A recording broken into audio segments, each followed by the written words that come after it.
नमस्कार, आपका स्वागत है भारत होम्योपैथी के यूट्यूब चैनल पर।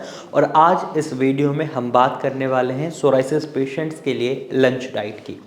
सोराइसिस पेशेंट्स के मन में ये रहता है कि लंच में वो क्या खाएं क्या ना खाएं, और बहुत कन्फ्यूज़न रहती है। तो इस वीडियो को एंड तक देखिएगा। और इस चैनल पर आपको breakfast diet for psoriasis patient की वीडियो भी मिलेगी, आप उस वीडियो को भी देखिएगा। और आने वाले समय पर इसी चैनल पर हम डिनर डाइट भी लेकर आने वाले हैं सोराइसिस पेशेंट के लिए, तो इस चैनल को सब्सक्राइब भी कर लीजिएगा। तो चलिए वीडियो शुरू करते हैं। सबसे पहले हमें ये समझना होगा, सोराइसिस एक ऑटो इम्यून डिसऑर्डर है जिसमें हमारा इम्यून सिस्टम ही हमारे शरीर को नुकसान पहुंचा रहा होता है। और ऐसे में अगर हम कोई गलत चीज़ खा रहे हैं तो उसकी वजह से हमारा इम्यून सिस्टम और ज़्यादा हाइपर एक्टिव होकर हमारी स्किन सेल्स को डैमेज पहुंचा सकता है और स्किन सेल टर्नओवर टाइम कम हो सकता है। और रिजल्ट क्या होगा, सोराइसिस बढ़ने लगेगा। तो खाने में आपको कुछ बातों का खास ख्याल रखना होता है। लंच डाइट की बात कर रहे हैं, लेकिन उससे पहले लंच को बनाने के लिए जो मसाले होते हैं, जो तेल होता है, वो कौन सा इस्तेमाल करना है ये जान लेते हैं। सबसे पहले नमक की मात्रा बहुत कम रखनी है और कोशिश करनी है कि आप सादा नमक ना लें, सेंधा नमक लें। उसके बाद ऑयल का इस्तेमाल करते हैं तो ऑलिव ऑयल का इस्तेमाल करें, किसी भी तरीके के रिफाइंड का इस्तेमाल ना करें। आप देसी घी का भी इस्तेमाल कर सकते हैं, लेकिन सीमित मात्रा में कोशिश करें। गाय के दूध से बना हुआ देसी घी लें, वो ज़्यादा अच्छा रहेगा। इसके साथ साथ आप ना तो लाल मिर्च अपने खाने में डालेंगे, आप काली मिर्च डाल सकते हैं। तड़के के लिए आप जीरे का इस्तेमाल कर सकते हैं, और आप हरी मिर्च डालना चाहते हैं तो बहुत ही सीमित मात्रा में अपने खाने में डालें। अगर आप इन बातों का खास ख्याल रख रहे हैं जब आप खाना बना रहे हैं तो भी आपके लिए बहुत बेनिफिशियल हो जाएगा। अब बात करते हैं लंच की थाली की। थाली में सबसे ज़रूरी होती है रोटी। तो रोटी क्या आप गेहूं के आटे की खा सकते हैं? जी हाँ, आप बिल्कुल गेहूं के आटे की रोटी खा सकते हैं, लेकिन आपको वाइट फ्लोर यानी मैदा के आटे की रोटी नहीं खानी है।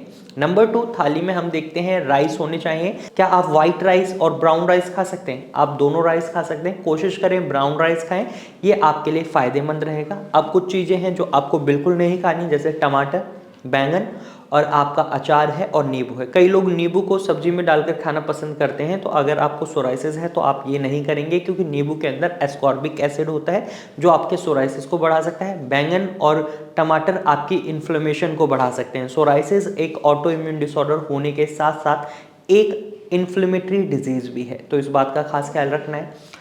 अब आपकी थाली की अगर हम बात करें तो आपकी थाली में रोटी आ चुकी है, चावल पता चल चुका है आपको कौन से खाने हैं, रोटी कौन सी खानी है पता चल चुका है। अब बात करते हैं सब्जी की। तो जो भी हरी सब्जी है आप उसे खा सकते हैं, जैसे करेला है, घिया है, तोरई है, परवल है, गोभी है। आप इस तरीके की सब्जी को अपनी डाइट में शामिल करें, इनके अंदर फाइबर की मात्रा ज़्यादा होती है। वहीं आप हरी पत्तेदार सब्जी जैसे पालक, मेथी, बथुआ, इन्हें खा सकते हैं। आप गाजर, मूली और चुकंदर खा सकते हैं। मूली के अंदर भी आपको बहुत ही बेनिफिशियल प्रॉपर्टीज़ मिलती हैं जो आपके सोराइसिस को ठीक करने में मदद करती हैं। हालांकि आपको एक बात का खास ख्याल रखना है, अगर आप मूली खा रहे हैं तो कोशिश करें दिन के समय यानी अपने लंच टाइम में ही खाएं, डिनर टाइम में ना खाएं, क्योंकि इससे आपको कॉन्स्टिपेशन और गैस की प्रॉब्लम को फेस करना पड़ सकता है। अब सबसे इंपॉर्टेंट चीज़, जैसे हम आपकी थाली की बात कर रहे हैं, सब्जी हो गई, रोटी हो गई, चावल हो गए। अब सब्जी के साथ साथ हम जनरली दाल को प्रेफर करते हैं, तो आप कौन सी दाल खा सकते हैं? आप मूंग दाल खा सकते हैं, मसूर दाल खा सकते हैं, अरहर दाल खा सकते हैं। ये तीनों दालें इजी टू डाइजेस्ट हैं, इजी टू एक्सक्रीट हैं और इजी टू ऑब्जॉर्ब हैं। यानी इनसे जो मिनरल्स मिलते हैं हमारा शरीर इन्हें ईजिली ऑब्जॉर्ब भी कर लेता है, और डाइजेशन प्रोसेस भी अच्छी होती है और एक्सक्रीशन प्रोसेस भी अच्छी है, शरीर में गंदगी नहीं बनती।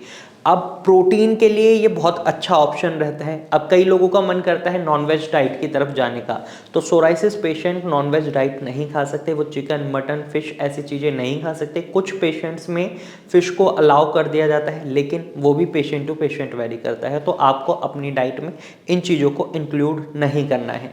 वहीं कई लोग लंच टाइम में दही खाना पसंद करते हैं, तो सोराइसिस के पेशेंट दही नहीं खा सकते।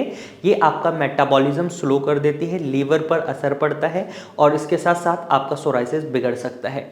और जब भी आप पानी पीते हैं तो ल्यूक वार्म वाटर पिएं या आरओ का पानी पिएं, नॉर्मल पानी आपको नहीं पीना है। इसके साथ साथ कई लोगों के मन में सवाल होगा कि मीठे में वो क्या खा सकते हैं। तो मीठे में आप अंजीर और खजूर खा सकते हैं।